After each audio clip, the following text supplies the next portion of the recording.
Today I am making cornbread for my monthly garden club cookout.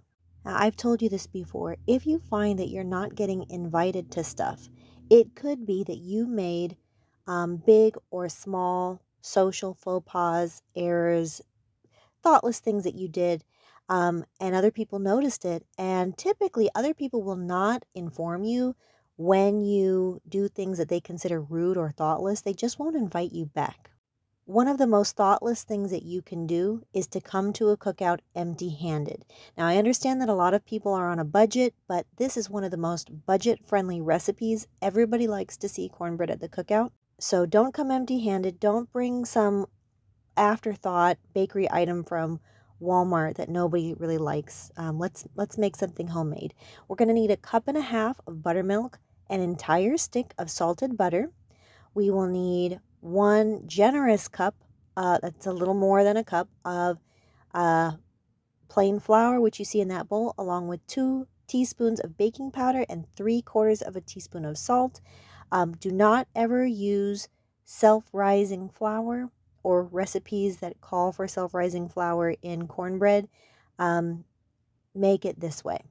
And I'll tell you, basically the reason is most self-rising flours do have aluminum in the baking powder, so this way we avoid that using a quality brand like Rumford. I also have 1 cup of cornmeal. I recommend that you use this type of cornmeal, just the standard grind, not stone ground. I also have a pinch of smoked paprika there and a pinch of cayenne in that cornmeal, also sometimes known as corn flour. I have 2 eggs, which I let come to room temperature, and I have honey. Now, this is from a local apiarist about an hour north of where I live on US 1 here in Florida on the East Coast. I do recommend that you try to use local honey, and the reason for that is everybody likes to see local honey.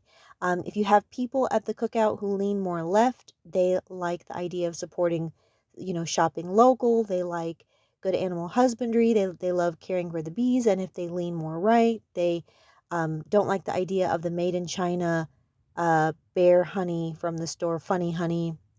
They don't like supporting unknown honey. So, you're supporting America. So either way, you're going to win. As far as our tools, we need an 11-inch cast iron pan. This is one of the best investments that you'll ever make if you don't have any cast iron. This is the Mainstay brands from Walmart. It's $11.88 in my local Walmart. I've used this to make cast iron pizza. It gives it a great crispy crust. Nothing can match the crust that you get on a steak. So many uses. I do recommend that you use that. I also need a 1 cup measurement, and all my measuring cups come from the dollar store. I need a teaspoon to measure out my 2 teaspoons of baking powder and 3/4 of a teaspoon of salt. And then I also need a large bowl. Now, I measured out the flour and the corn flour and all those other things beforehand. You wouldn't need to do that. So you just need the one big bowl, not any small bowls. Now, you also need a whisk, and my whisk came from the dollar store.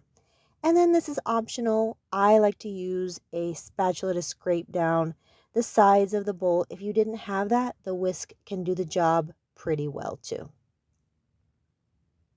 But I do recommend that you try to have a good spatula, silicone spatula in your home. All right, so I'm preheating my oven to 400 degrees. Always let your oven preheat about 10 to 15 minutes past the point that the oven says it has reached the desired temperature, because most ovens are going to have hot and cool spots unless they have a convection fan inside of them. Now I'm also heating up my skillet, my cast iron skillet, on medium heat just for a minute, because I'm going to melt my entire stick of butter in there. Butter burns so easily. So as soon as I stick my butter in there, as you see, I've removed the heat, I've turned off the heat, and I'm moving my butter around. And as soon as this entire stick of butter has melted, I will remove this cast iron skillet from that burner and allow it to cool completely, because I don't want my butter to burn. It's the milk solids in the butter that get a great flavor when they get lightly toasted. It almost brings out like a nutty flavor in the butter. but it also can burn very easily, and we don't want that. All right, so I've set this cast iron skillet aside. I did have to use a kitchen cloth on that handle when I picked up the cast iron skillet because the whole thing gets very hot. If you're only used to cooking with nonstick with a separate handle, you have to really remember that so you don't burn yourself. Now that our butter is cooling, I'm breaking up 2 eggs in my mixing bowl with my spatula, or sorry, my whisk. I'm dumping in my 1 cup of corn flour or cornmeal, and that has the cayenne and the paprika. 3 tablespoons of honey. I'm eyeballing that. It's nowhere near enough to make our cornbread sweet, by the way. It's just balancing out the saltiness. 1.5 cups of buttermilk, and about half of the now cooled melted butter has gone into this batter. So you can just spoon it out from the cast iron pan, about half of the butter. We really need to mix this well. At this stage, it's almost not possible to overmix. However, the next stage is possible to overmix. And so that's why we want to make sure that this is as mixed as well as possible.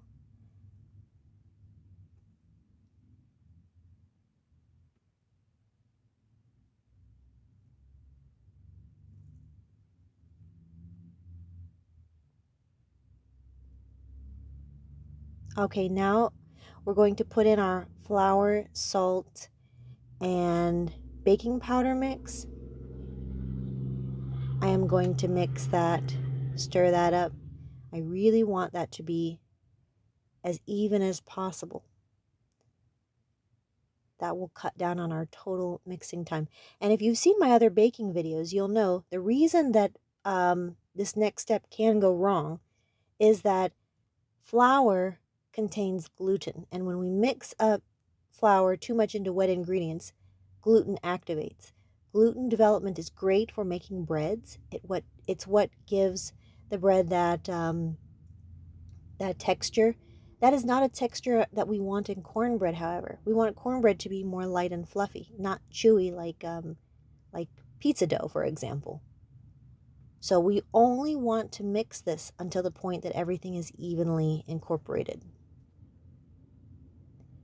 In goes our flour.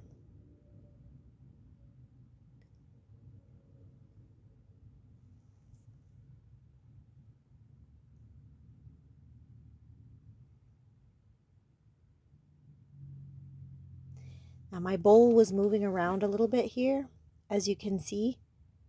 So I ended up putting a kitchen cloth under the bowl to kind of stabilize it.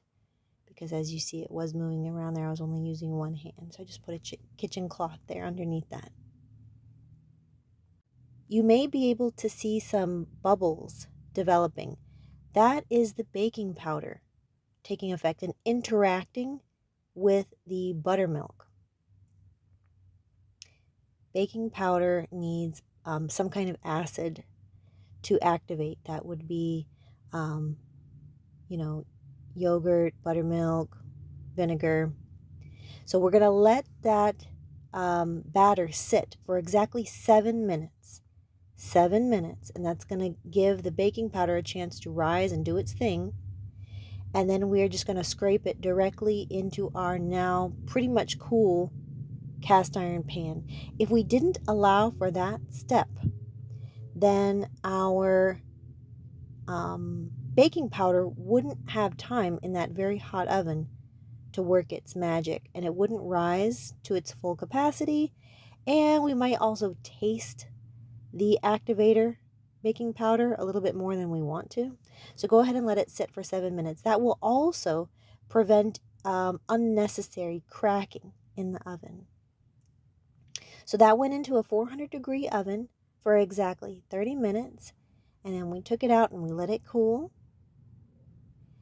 And If you are cooking cornbread for people of your family, you can cut it however you like. Most people at home would cut this into wedges as they would cut a cake. If you're cutting it for a cookout, however, I recommend that you cut it into squares. Think about how very budget friendly buffet places do it, Chinese buffets or Golden Corral. When you see things that typically would be cut, they are cut into small pieces.